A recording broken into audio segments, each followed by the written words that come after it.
It's about that time. I'm Lux, and I'm having a rough. I want to be more honest with you guys, which is why I'm doing these videos. I gave you guys that video last night or yesterday morning, whatever. This morning, I gave you guys my last video, and I told you guys what I was gonna do, and then I didn't do it. And I really wasn't frustrated. I was like, I'll do one tomorrow, or I will do this and I'll do that and I'll whatever. And then I got dressed to go to work, and I was like, wow, I don't know what I'm doing. And so I wanted to make a video. I was like, you know what? I'm making a video. I want to do something so that I can have a video up for you guys. Again, got home from work at 5 o'clock in the morning. It is now 5:30. Before I can take a shower, before I do anything, let's just fucking make a video. And I didn't know what I wanted to talk about. I wanted to talk about something. And so, for those of you who know, there's been a lot of flack on the internet. Well, I mean, there's always been flack on the internet about this topic, but recently with the Dean Brandon incident. If you don't know about it, I don't want to get into it, but pretty much he discussed a little bit about people who are depressed. Now, there are a few things I don't like to talk about, which are religion, politics, and sex. Obviously, I'm a little lenient when it comes to the sex thing. Everybody's together, whatever. But when it comes to like religion and politics, I don't like to talk about it. But depression is pretty close to those topics I don't like to discuss, because usually when you discuss depression, you end up discussing suicide, which I will not be discussing. So I'm here to discuss. I want to talk about depression because I have experienced it firsthand. And I have beat it. The first thing I want to say is my depression was not severe. My depression was not clinical. And my depression did not last as long as most people do. This video is not to inspire you. This video is not to be a role model to you. This video is made to discuss who I am and what I've been through and how I overcame my situation. If you can supply it to your life and make your own changes, so be it. But that is not the purpose or point of this video. So I got my McDonald's and I'm ready to get into it. I was depressed. I mean, depressed is such a violent word. I'm just gonna say I was sad. I was unmotivated in life, not just in YouTube, but in life. I didn't want to get out of bed. I was just extremely sad. I cried 23 out of 24 hours. I did not sleep. I barely ate. I went through a really hard time, and it was for about 7 or 8 months that I went through this, and I'm going to explain why. For the security of my loved ones or past loved ones, I will not be using your real names. If you know who it is, well, congratulations, you figured it out. If you do know who it is, please don't tell others. I want to keep them respected and in secrecy. Not secrecy, just respected. To not have them be slandered in any way. I don't want to disown or dishonor anyone's name. So, let's get started. I was 18 years old. I'm not going to go back too far because technically I would be going back to when I was 15. But let's just say when I was 18 years old, my main thing in life was theater. I was in theater from the time I was 7 until I was 19. And when I was 18, I loved it. I was doing it competitively at the time.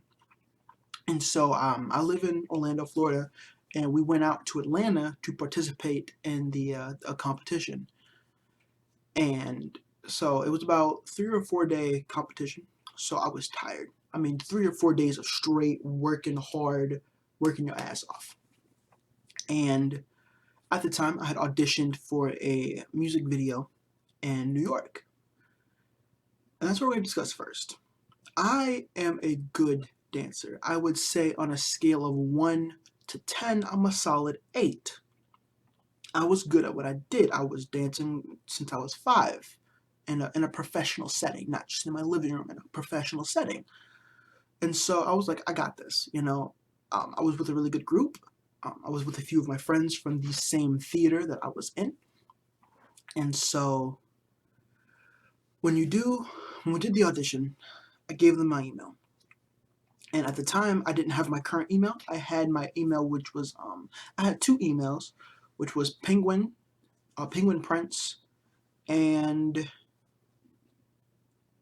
I don't remember the other one. The other one I used for gaming. It was Lord something. I don't remember. But I gave them my email, and when I went home, I kept checking my email and checking my email, and I was checking the wrong email. I had got accepted, but I didn't know because I wrote down an email and checked the opposite. So at the time, they told you the next day, or the 3 days later. And so I didn't hear from them, so I assumed I failed. I was very hard on myself. I didn't like to fail. I failed. At the end of the tournament, or not tournament, I'm so used to gaming now.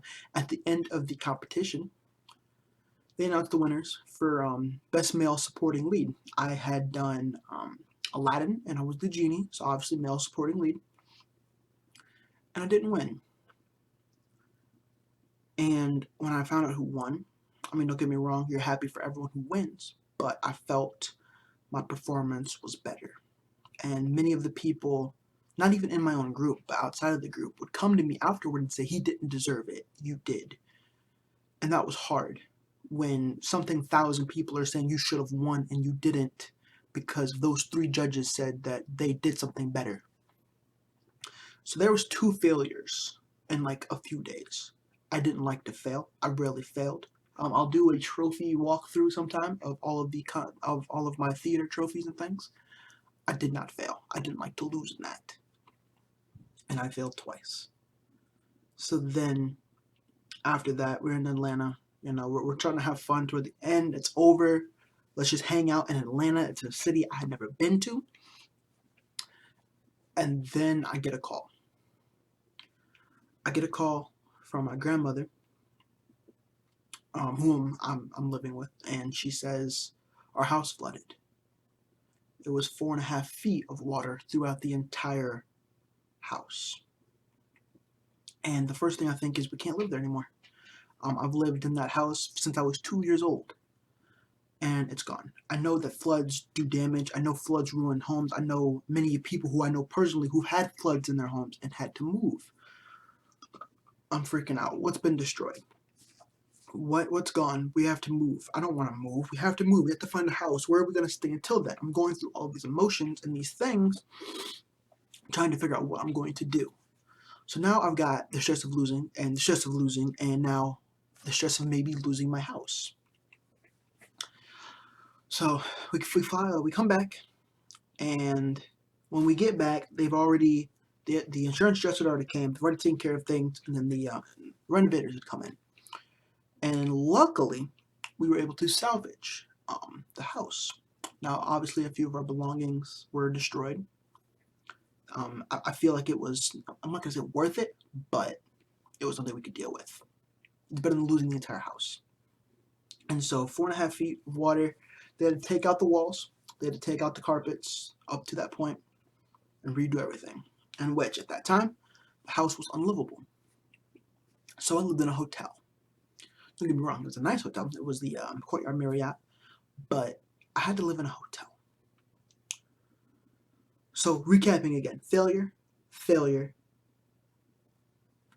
of the destroyed home, live in a hotel. At the time, me and my stepfather did not get along. I would consider him one of my best friends now, but at the time, we did not get along. And so I was like, I really don't want to be cooped up in this hotel room with myself, my grandmother, my mother, and my stepdad. I'm not really interested. So my mom was like, it's fine. Me and Bat will just stay at the house. It's on concrete floors. We'll make it work. And this is something I haven't talked to my mother about, but I felt like she chose my stepdad over me. He should have just stayed home because he didn't live with us. He lived, at his own place. He should have just stayed home for those few days while we got our things together. But that's neither here or there. So, and at that time, I was going to school. For those of you who know, I dropped out of high school and went to Mid-Florida Technical. So, failure.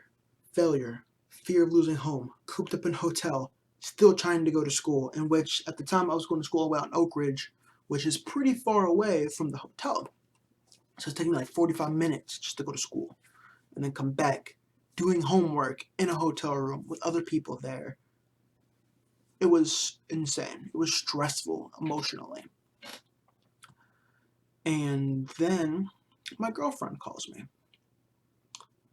Well, texts me, but whatever. My girlfriend contacted me. And we had been together for 4 years. We were engaged. We had planned to spend the rest of our lives together. She called me to break up. And it was kind of out of the blue. I didn't know why. Now, keep in mind, I have not been the best boyfriend in my life. I have had issues with fidelity many times. And so I understand now what she was going through. But at the time, I'm like, you're leaving. She goes, I'm leaving you for my friend. And I'm like, oh, I know who that is. You know, it's the dude that you were dating when we broke up, because we were an off and on relationship. And I was like, you know, is this and that? She goes, no, it's a female. And yeah, that put me over the edge.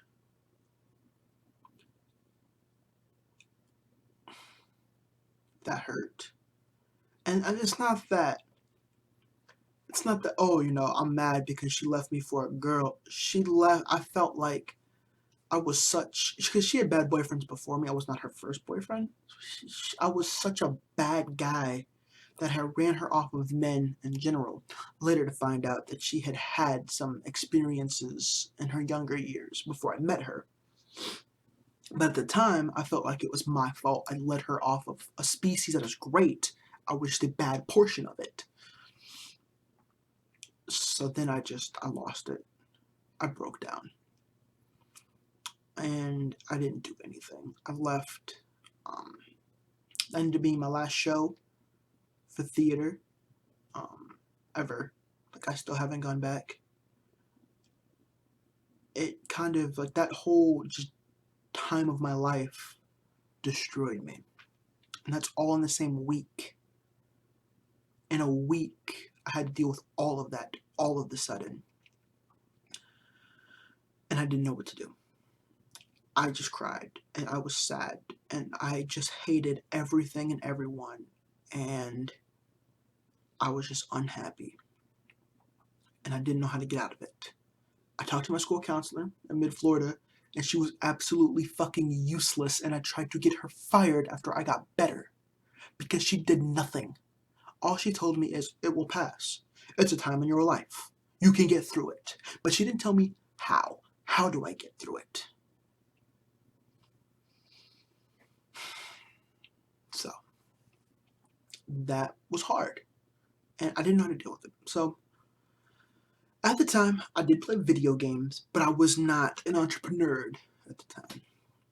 I played Xbox 360 because this was, again, when I was like 18. So this was a few years ago. I had just finished PC gaming because I was in League of Legends before that, and I was like done. I wanted to focus on my acting career because that's what I wanted to do for a living. And after that, it got kind of fucked. So I played Call of Duty. It was Black Ops 2 at the time, and I played for a clan, which was a pubs clan only. We did not even know a competitive existed, called ATG, Anything Goes. And I realized that playing video games helped. It got my mind off of things. I made friends, and it put me in a mental state, as in, I'm playing the game, and I'm in a situation, I need to find my way out of it as soon as possible, and then I would be able to take those things and transfer them to my real life, and it was making me feel better. So I started playing with ATG more and more. ATG was good. It was mostly some really cool people, but then I wanted more. I said, okay, I've done competitive gaming before. I know Call of Duty is pretty known for that. I want to get involved. And so I didn't know how. How do you... GBs wasn't big yet. How do you just get up and be a competitive gamer? Like, how are you the man? And so I said, okay, well, I have to start off by making my own clan. If we can get known, people will think we're good and we'll be invited. So I made my own clan, and it was called the Cajun Mafia. The clan tag was CAMA, comma, for Cajun Mafia. And that name is because at the time, I thought I was part Cajun. My father's roots are I was very unknowing because I didn't talk to a lot of my father's side of the family. At first, I knew by my last name that I was some type of French, and I knew he was black. So I said, okay, black French would be Haitian. So I thought I was Haitian for a while. And then I talked to my grandmother on that side of the family, and she didn't say, but the way she spoke and my assumptions told me we were Creole, as in like Louisiana French, again, black French. I was like, okay, cool, I got the Creole. And then come to find out, it's literally just black French. It's just black people from France. But at the time, I thought it was Cajun. And the Mafia is, I'm not going to say I look up to the Mafia, but the Mafia unity, the Mafia organization in itself, T1 strides. So I was like, okay, Cajun Mafia. I didn't realize how stressful it was to run a clan. So I said, fuck it, I don't want to run a clan. I want to join one that's already known, in which I met IK24. Boy, if I knew how much my life would change from that, I would not have been depressed. Because at this time, I'm still depressed. I'm trying to get through it, but inside, I'm still depressed. IK24 changed my fucking life forever in the best way possible. That's how I met a few of my best friends ever. That's how I met Walker, Austin, and Zach. And Nick. I met them through IK24, in which I started doing competitive with them, and we took it to the top. They trusted me enough to, once I got through with school, which is also a management organization class, I learned how to run it, and I ran it well. And we were successful. We had a few name changes, we had a few roster changes, but we were overall successful. And I forgot that I was depressed. I honestly went about 3 months from talking to my new friends that I was sad. And that's when I knew I wasn't, I was sad for all the events that happened, but I think I was mainly sad about filling a void. I've been dating the same girl for 4 years. How do I fill that void? I've been doing theater since I was 7. How do I fill that void? What do you do with your time? I don't think I was really sad or depressed. I think I was bored. I didn't know what to do with my life, and which made me depressed because I didn't know what I was going to become. And this helped me. So that's what helped me get through my depression. I'm not saying you should not seek help. I'm saying find help within. And if that doesn't work, seek help. If your depression is so severe you're having suicide thoughts, get help immediately. That's it. There's no help in yourself. Go get help. Even if, I've never tried it, but if you've ever thought about it, if it's ever hit your mind for 0.2 seconds, go find help. Because if it hits your mind once, it'll hit your mind again. But I'm not going to discuss that. This is just for emotional depression. This is for emotional depression, not mourning. If you have a loved one that has passed, don't fix it on your own. Seek help. The things I was going through were not severe. They were not life-threatening. They were not emotionally crippling. I was just saddened. That's how I dealt with it. Everyone deals with it differently. Depression is more and more found. Anxiety, stress. These are things that we're not only finding, but we're finding in teens, which is insane. Someone who is 14 years old, still a kid, first year of high school, should not be stressed about going to fucking college. Yeah, it should be on his mind, but he shouldn't be stressed. He shouldn't have the anxiety of taking a test, knowing that if he fails, his entire career could be on the line. We live in a society to freak our fucking kids out. And I was one of those kids, not freaked out about fucking school, but I was freaked out about really minuscule things. Yeah, my girlfriend broke up with me. I had the right to be sad, but not for that long. I dealt with that shit for 2 years of hatred for her. Now she's one of my best friends. And her wife, no, she didn't marry the same person, is pretty chill. I've talked to her a few times. I've hit her up on Facebook a few times. I've talked to her on the phone a few times. She plays the game. She's really chill. I like her. They treat each other very well. They ended up moving out of their parents' homes, moving in together in another state, in which they're actually still happy. They've been together for 2 or 3 years now, and they're very, very happy. So shout outs to her. So I should have been sad, but I should not have been as angry and as depressed as I was. I took it too far for too long. Yeah, losing sucks, but losing one contest isn't means for depression. For me. Now, if that's something you wish to be depressed about, go lay in bed. That's not something I should have been depressed about. The stress of losing my house should have stressed me out. But once I found out that it was fixable, I should have been fine. You live in a hotel, you work in fucking hotels, you're going to be fine. You should feel at home. So looking back at it, I'm going to say my depression was dumb. Depression in general is dumb. So, yeah, there's a video. That's something I don't talk about. I've told maybe 3 people. But I want to be honest with you guys, because I felt actually shitty and guilty for not posting a video today. No more being a fuckboy. It's time to get shit done. So tomorrow, I'm playing Assassin's Creed. Because I know I want to fucking play it. So that's what we're going to do. We're going to have fun, man. I don't like to do these types of videos. But I felt like it was something I needed to do. And I told myself I'm going to post it no matter what. Unless I cry. In which I was real close a few times. For those who didn't notice. But we got through it. Oh, before we go. Speaking of motivation, I was pretty high, I was like, most of my viewers don't care because it's not Restaurant City. You all proved me the fuck wrong. And I appreciate you. I do. Because I posted a video yesterday morning, about 24 hours ago, and y'all hit it with 20 views. Which tells me that at least 25% are here. You're active for me.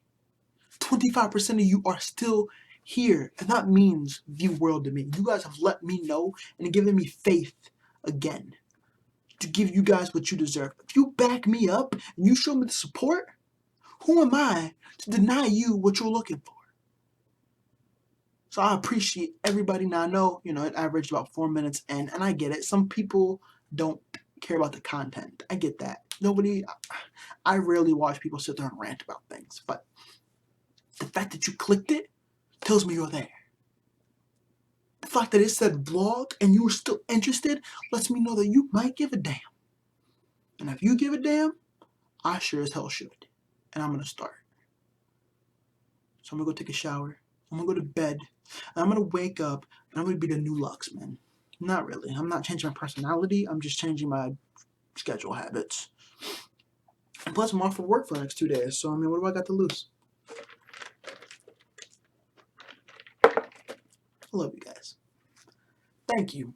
Thank you for putting up with my bullshit. Thank you for sticking around. And thank you for viewing and subscribing. And remember, to stay luxurious.